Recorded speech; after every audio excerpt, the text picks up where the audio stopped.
الحمد لله رب العالمين، والصلاة والسلام على سيد الرسل وخاتم النبيين محمد وعلى آله وصحبه أجمعين. أما بعد، فقال الله تبارك وتعالى في كلامه المجيد: أعوذ بالله من الشيطان الرجيم.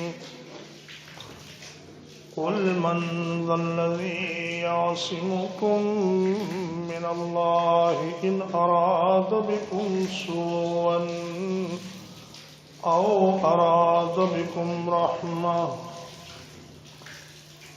اے میرے حبیب، ان سے فرما دیجئے کہ کون ہے جو تمہیں اللہ سے بچائے گا اگر وہ تمہارے ساتھ کسی برائی کا ارادہ کرے یا تمہارے ساتھ رحمت کا ارادہ کرے. وَلَا يَجِدُونَ لَهُم مِّن دُونِ اللَّهِ وَلِيًّا وَلَا نَصِيرًا،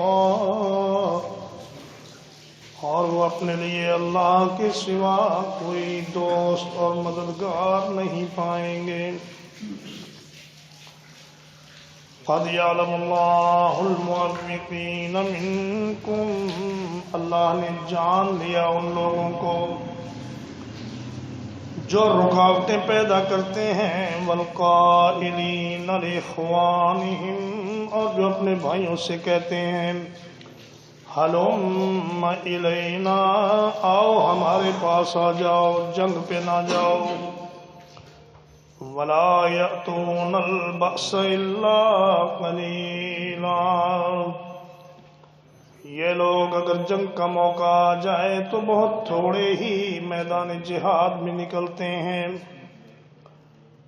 اشحۃ علیکم، تمہارے بارے میں یہ بڑے ہی بخیل ہیں. فَإِذَا جَاءَ الْخَوْفُ رَأَيْتَهُمْ يَنظُرُونَ إِلَيْكَ تَدُورُ أَعْيُنُهُمْ كَالَّذِي يُغْشَىٰ عَلَيْهِ مِنَ الْمَوْتِ.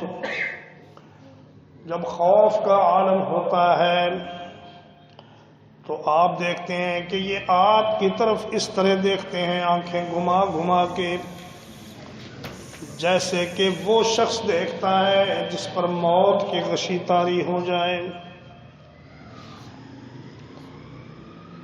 فَإِذَا ذَهَبَ الْخَوْفُ سَلَقُوكُم بِأَلْسِنَةٍ حِدَادٍ، اور جب خوف اور خطرہ دور ہو جاتا ہے تو آپ دیکھتے ہیں کہ یہ آپ کو اپنی تیز زبانوں کے ساتھ چرب زبانی سے کام لیتے ہیں. اشحۃ علی الخیر، یہ بھلائی کے بڑے حریص ہیں. اولئک لم یؤمنوا، یہ وہ لوگ ہیں جو ایمان نہیں لائے. فاحبط اللہ اعمالہم، اللہ نے ان کے اعمال ضائع کر دیے. وکان ذلک علی اللہ یسیرا، اور یہ سب کچھ کرنا اللہ پر بڑا آسان ہے. بہت ہی پیارے بھائیوں، عزیز بچوں، بزرگوں، ماؤں، بہنوں، بیٹیوں، یہ سورۃ الاحزاب کی آیت نمبر 17، 18 اور 19 ہے جو آپ حضرات کے سامنے تلاوت کی گئی ہے. اللہ تعالیٰ غزوہ خندق پر تبصرہ فرماتے ہوئے یہ کہتے ہیں کہ یہ منافقین جو اپنے مصلحت اور فائدے کے لیے زبان سے کلمہ انہوں نے پڑھ لیا ہے لیکن ان کے دل میں ایمان داخل نہیں ہوا، ان کے حالات یہ ہیں کہ یہ سمجھتے ہیں کہ اگر ہم جنگ پہ چلے گئے تو ہماری زندگی کم ہو جائے گی، موت آ جائے گی. حالانکہ موت میدان جہاد میں نہیں بلکہ موت کا ایک وقت متعین ہے، اور جب تک وہ وقت مقرر آ نہ جائے کوئی انسان اس کو موت نہیں آ سکتی۔ سیدنا خالد بن ولید رضی اللہ تعالیٰ عنہ نے ساری زندگی جنگیں لڑی، اور جب وہ اپنے بستر پر فوت ہو رہے تھے تو کہنے لگے کہ بزدلوں کو میرا یہ پیغام دے دو کہ موت اگر میدان جنگ میں ہوتی تو خالد بن ولید کو وہاں آ جاتی، لیکن آج میں اپنے بستر پر فوت ہو رہا ہوں یہ حسرت لیے ہوئے کہ کاش میں اللہ کی راہ میں شہید ہو جاتا۔ یہ عقیدہ مسلمان کا بنیادی عقیدہ ہے، عقیدہ توحید کی یہ بنیاد ہے کہ انسان یہ یقین رکھے کہ اگر اللہ اس کے ساتھ بھلائی کرنا چاہے تو پوری کائنات جمع ہو کر بھی اس کو نقصان نہیں پہنچا سکتی۔ 1000 آدمی ہو، ہر ایک کے ہاتھ میں بندوق یا پستول ہو اور وہ آپ کو مارنے کے لیے آ جائیں، لیکن اللہ چاہے کہ آپ کو بچانا ہے تو وہ سارے کے سارے بندوق بردار، پستول بردار آپ کا بال بھی بیکا نہیں کر سکتے۔ لیکن اگر اللہ کسی کا نقصان کرنا چاہے تو وہ چاہے جتنے مرضی حفاظتی انتظامات کر لے، کوئی اس کو نقصان سے بچا نہیں سکتا۔ اس عقیدے کو راسخ کرنے کے لیے نبی کریم صلی اللہ علیہ وسلم نے ایک بار سیدنا عبداللہ ابن عباس سے فرمایا کہ یا غلام، لڑکے میری بات غور سے سنو، احفظ اللہ یحفظ، تم اللہ کے دین کی حفاظت کرنا، اللہ تمہاری حفاظت کرے گا۔ یعنی اس خوف اور خطرے سے بے نیاز ہو کر اللہ کے دین کی حفاظت کرنا کہ کہیں مجھے موت نہ آ جائے۔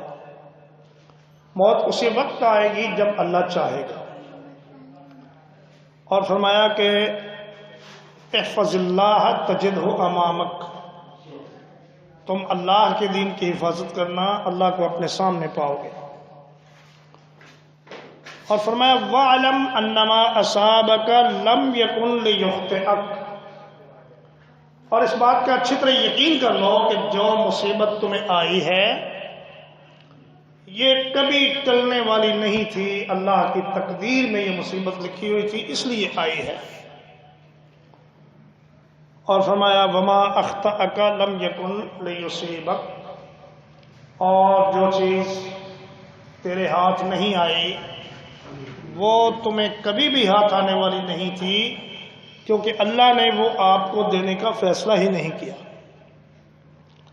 اور فرمایا کہ وَاعْلَمْ أَنَّ الْخَلَائِقَ لَوِ اجْتَمَعُوا عَلَىٰ أَن يُعْطُوكَ شَيْئًا لَمْ يَرِدِ اللَّهُ أَن يُعْطِيَكَ، اور اگر ساری مخلوق اکٹھی ہو کر تمہیں کوئی فائدہ پہنچانا چاہے اور اللہ تمہیں وہ فائدہ نہ پہنچانا چاہے تو ساری مخلوق مل کر بھی تمہیں وہ فائدہ نہیں پہنچا سکتی۔ اور اگر اللہ تمہیں کوئی نقصان دینا چاہے تو ساری مخلوق مل کر بھی تمہیں اس نقصان سے نہیں بچا سکتی۔ یہ عقیدہ اگر انسان کا پختہ ہو جائے تو پھر اس کو اپنی ناکامیوں پر افسوس نہیں ہوتا اور کامیابیوں پر فخر نہیں ہوتا۔ وہ سمجھتا ہے جو چیز مجھے نہیں ملی یہ اللہ کی مرضی سے نہیں ملی، اور جو ملی ہے یہ اللہ کی مہربانی سے ملی ہے، میرا اس میں کوئی کمال نہیں۔ امام ابو بکر بیہقی رحمۃ اللہ علیہ اپنی کتاب شعب الایمان میں یہ فرماتے ہیں، قول نقل کرتے ہیں عامر بن قیس کا، وہ کہتے ہیں کہ قرآن مجید کی 3 آیات ایسی ہیں کہ انہوں نے مجھے دنیا جہان سے بے نیاز کر دیا ہے، بے پرواہ کر دیا۔ اب مجھے کسی انسان سے کوئی لالچ نہیں، نہ میں کسی کی طرف للچائی ہوں نظروں سے دیکھتا ہوں۔ فرمایا پہلی آیت ہے سورہ یونس کی آیت نمبر 17۔ اللہ تعالیٰ فرماتے ہیں وَإِن يَمْسَسْكَ اللَّهُ بِضُرٍّ فَلَا كَاشِفَ لَهُ إِلَّا هُوَ، اگر اللہ تعالیٰ تمہیں کوئی تکلیف پہنچانا چاہے تو اللہ ہی کے سوا اس تکلیف کو کوئی دور نہیں کر سکتا۔ وَإِن يَمْسَسْكَ بِخَيْرٍ فَهُوَ عَلَى كُلِّ شَيْءٍ قَدِيرٌ، اور اگر اللہ کوئی بھلائی پہنچانا چاہے تو اللہ تعالیٰ ہر ایک چیز پر قدرت رکھتا ہے۔ دوسری آیت سورہ فاطر کی آیت نمبر 2 ہے، فرمایا ما یفتح اللہ للناس من رحمت فلا ممسک لها، اللہ اگر کسی انسان پر رحمت کا کوئی دروازہ کھولنا چاہے تو کوئی اسے روکنے والا نہیں۔ وما یمسک فلا مرسل له من بعده وهو العزیز الحکیم، اور اگر اللہ کسی بلائی کو روک دے تو دنیا کی کوئی طاقت وہ بلائی انسان کو پہنچا نہیں سکتی۔ اور تیسری آیت فرمایا وما من دابۃ فی الارض الا علی اللہ رزقها وَيَعْلَمُ مُسْتَقَرَّهَا وَمُسْتَوْدَعَهَا كُلٌّ فِي كِتَابٍ مُبِينٍ، فرمایا کہ اللہ کے ذمے ہے ہر جاندار کا رزق، اپنی روزی کے بارے میں تمہیں پریشان ہونے کی ضرورت نہیں، اللہ نے تمہارے ماں کے پیٹ میں ہی لکھ دیا تھا کہ یہ آدمی اس دنیا میں رہ کر کتنا رزق کھائے گا۔ تو فرماتے ہیں یہ 3 آیات ایسی ہیں کہ جنہوں نے مجھے دنیا جہان سے بے نیاز کر دیا۔ اور فرمایا کہ قد یعلم اللہ المعوقین منکم، اللہ نے ان منافقین کو اچھی طرح جان لیا ہے جو مسلمانوں کو بددل کرتے ہیں، رکاوٹیں ڈالتے ہیں اور مسلمانوں کو روکتے ہیں کہ بھائی جہاد میں نہ جاؤ تمہارا نقصان ہو جائے گا۔ آقا یا اوقو کا معنی ہوتا ہے کسی چیز کو روکنا، کسی چیز میں رکاوٹ ڈالنا۔ تو فرمایا کہ یہ جنگ میں جانے سے روکتے ہیں۔ والقائلین لاخوانہم، اپنے بھائیوں سے کہتے ہیں، اپنے رشتہ داروں سے اور اپنے ملنے جلنے والوں سے کہتے ہیں ہلم الینا، یار کدھر خاک اور خون میں تڑپنے کے لیے جا رہے ہو، آؤ ہمارے پاس باغات ہیں، ہمارے پاس رونقیں ہیں، ہمارے پاس جناب دنیا کا مال ہے، آؤ ہمارے ساتھ رہو، عیش کرو، جنگ میں جا کے تمہیں کیا ملے گا۔ تو فرمایا کہ لا یأتون البأس الا قلیلا، یہ لوگ جنگ پر بہت ہی بددلی سے صرف اس لیے جاتے ہیں کہ مسلمان یہ نہ کہیں کہ بھئی یہ تو منافق ہیں، صرف وہ اپنے پوزیشن کو بچانے کے لیے جنگ میں جاتے ہیں، ورنہ اسلام سے انہیں کوئی دلچسپی نہیں ہے۔ اور فرمایا اشحۃ علیکم، اشحہ شحیح کی جمع ہے، اور شحن کا معنی ہوتا ہے جب کسی انسان میں حرص اور بخل دونوں جمع ہو جائیں تو اسے کہتے ہیں شحیح۔ فرمایا ان میں حرص بھی بہت ہے، لالچی بھی بہت ہیں اور بخیل بھی بہت ہے، اور یہ نہیں چاہتے کہ یہ مال غنیمت مسلمانوں کو ملے، بلکہ وہ چاہتے ہیں کہ یہ مال غنیمت سارے کا سارا ہمیں ہی دے دیا جائے۔ اور فرمایا ان کی حالت یہ ہے کہ جب خوف ہوتا ہے تو ان کی آنکھیں اس طرح پتھرا جاتی ہیں کہ جیسے موت کی غشی میں آدمی ہوتا ہے۔ یہ بزدل اس طرح ڈرے ہوئے ہوتے ہیں دشمن کے حملے سے اور جنگ کے حالات سے۔ فَإِذَا ذَهَبَ الْخَوْفُ سَلَقُوكُم بِأَلْسِنَةٍ حِدَادٍ، جیسے ہی خوف دور ہوا